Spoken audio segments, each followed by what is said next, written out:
میرے نبی کریم سید عالم صلی اللہ تعالیٰ علیہ وسلم کی نبوت کے دلائل کے طور پر یہ ساری چیزیں آئیں۔ بس میں بات سمیٹنے لگا ہوں۔ حضور کا جو اخلاق ہے نا، وہ بھی نبی کریم علیہ الصلاۃ والسلام کی نبوت کی بہت بڑی دلیل ہے۔ وَإِنَّكَ لَعَلَىٰ خُلُقٍ عَظِيمٍ، محبوب ہم نے آپ کو نا خلق عظیم کا مالک بنایا ہے۔ کچھ لوگ سمجھتے ہیں صرف آپ کا بولنے کا انداز ٹھیک ہو تو آپ با اخلاق ہیں۔ نہیں بھائی، بولنے کا انداز ٹھیک ہونا با اخلاق نہیں، سچ بولنا اخلاق کی علامت ہے۔ آپ کا حق بات کرنا اخلاق ہے، آپ کا صحیح گواہی دینا اخلاق ہے، آپ کا اللہ تعالیٰ کی طرف سے آزمائش آنے پر صبر کا مظاہرہ کرنا اونچا اخلاق ہے۔ رب نعمت دے تو آپ کا وجود ڈھلتا جائے شکر میں، یہ اخلاق ہے۔ رب کریم اگر آپ کو کسی وقت کسی آزمائش میں اپنی حکمت سے ڈالتا ہے تو عزت نفس کو برقرار رکھنا، خودداری کو برقرار رکھنا، یہ اخلاق۔ نبی پاک نے اعلیٰ ترین اخلاق کی بات بتائی، اعلیٰ ترین۔ حضور نے لوگوں سے بیعت لیتے وقت کہا تھا میرے ہاتھ پر بیعت کرو، چوری نہیں کرو گے۔ نبی پاک علیہ السلام نے مختلف امور پر بیعت لی۔ حضرت حکیم بن حزام کہتے ہیں حضور نے میرے ہاتھ پہ ہاتھ رکھ کے کہا میرے ہاتھ پہ ہاتھ رکھ کے بیعت کرو کہ کسی دنیا دار سے سوال نہیں کرو گے، خودداری سے زندگی گزارو گے، عزت نفس سے جو رب نے تمہیں دیا ہے تم اس پر راضی رہو گے۔ لوگوں کی جیبوں کو ٹٹولنا، دوسروں کی دولتوں پہ راج کرنا، دوسروں کے مال پر نگاہیں ڈالنا اللہ کے حبیب نے پسند نہیں فرمایا۔ میں بیعت کرو کہ تم کبھی کسی سے سوال نہیں کرو گے، حد ہو گئی۔ نبھانے والوں نے پھر اس عہد کو نبھایا اور کمال کر دی۔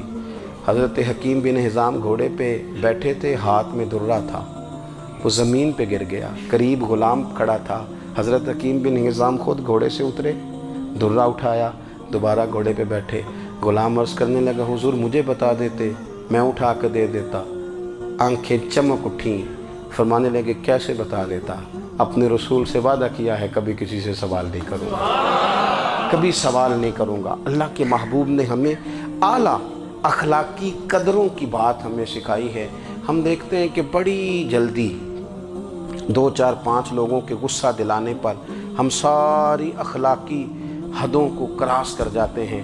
دوستو ہمارا ایک ویژن ہونا چاہیے، ہمارے ذاتی رویے بڑے معتبر ہونے چاہیے۔ لین دین کے معاملات کے اندر مسلمانوں کو بڑا صاف ستھرا ہونا چاہیے۔ ہمیں اپنی معاشی زندگی میں روزمرہ کے معاملات میں ہماری توجہات کا مرکز صرف اللہ رسول کی ذات ہونی چاہیے۔ رب کریم نے اپنی حکمت سے کسی کو کتنا دیا ہے یہ اس کی حکمت کے تقاضے ہیں۔ ہمیں اس نے جس رنگ میں جس حال میں رکھا ہے ہمیں اپنے رب کی رضا پر بہت زیادہ مطمئن ہونا چاہیے۔ اچھا پھر ایک اور بات، جن چیزوں کو ہم نے دکھ بنایا ہے نا یہ تو وہاں دکھ تھا ہی نہیں۔ مہینہ مہینہ چولہا نہیں جلا، لیکن کسی جگہ اظہار غربت ہے حضور کی اولاد پاک کا یا صاحب کا یا ازواج کا۔ مہینہ مہینہ چولہا نہیں جلا، لیکن یہ اخلاق عالیہ کا حسن دیکھو، اپنے گھر مہینہ مہینہ چولہا نہیں جلا، جو مانگنے آیا اسے جھولی بھر کے عطا فرمایا، کوئی دروازے سے خالی نہیں گیا۔ عزیز بھائی، اگر زندگی میں اخلاقی قدریں ہم اپنا لیں اور ہم تھوڑا تھوڑا کر کے اپنے آپ کو تبدیل کریں، ساری زندگی توجہ رہی کہ فلاں کیا کر رہا ہے فلاں کیا کر رہا ہے، تھوڑا سا گردن کو جھکا کے اپنے اوپر توجہ ڈالیں، اپنے آپ کو وقت دیں، حضور کے اخلاق عالیہ کی روشنی میں، تعلیمات حسنہ کی روشنی میں ہم اپنے کردار و عمل پر تھوڑی توجہ دیں۔ اس وقت بہت بڑی تعداد میں امت مسلمہ ہے، اور ایسا نہیں ہے کہ دولت نہیں ہے، دولت سے بھی سرشار ہیں۔ ہمارے ہاں بڑے بڑے انجینئر ہیں، بڑے بڑے ڈاکٹر ہیں، لیکچرار ہیں، ہمارے پاس بڑے بڑے ہاسپٹل ہیں، بڑا کچھ ہے، لیکن کردار و عمل کے بادشاہ، اپنی زندگی تقوی کی روشنی میں گزارنے والے، ان لوگوں کی تعداد کم ہے۔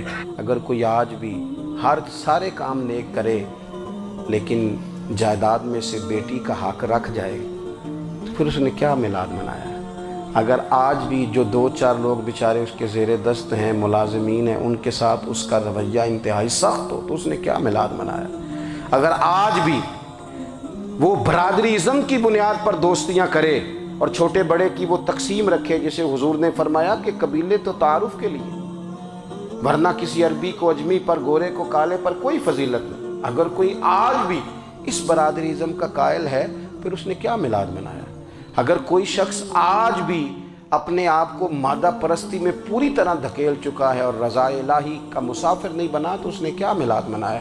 اپنی طبیعتوں میں روحانی تبدیلی اور وہ خاص افکار جو حضور اپنے غلاموں میں پیدا فرماتے ہیں، ان افکار کو پیدا کرنا، سوچوں کو بدلنا، سوچوں کو، نظریات کو بدلنا، اپنے روزمرہ کے معاملات کا جائزہ لینا کہ ہم کس طرح آگے بڑھ سکتے ہیں اور کس طرح ہم ایک بہترین امتی اور ایک بہترین مسلمان بن سکتے ہیں، اس پر توجہ دینا، یہ میلاد ہمیں سبق دیتا ہے۔ اللہ تعالیٰ مجھے اور آپ کو عمل کی توفیق عطا فرمائے۔ آخر دعوایا ان الحمدللہ۔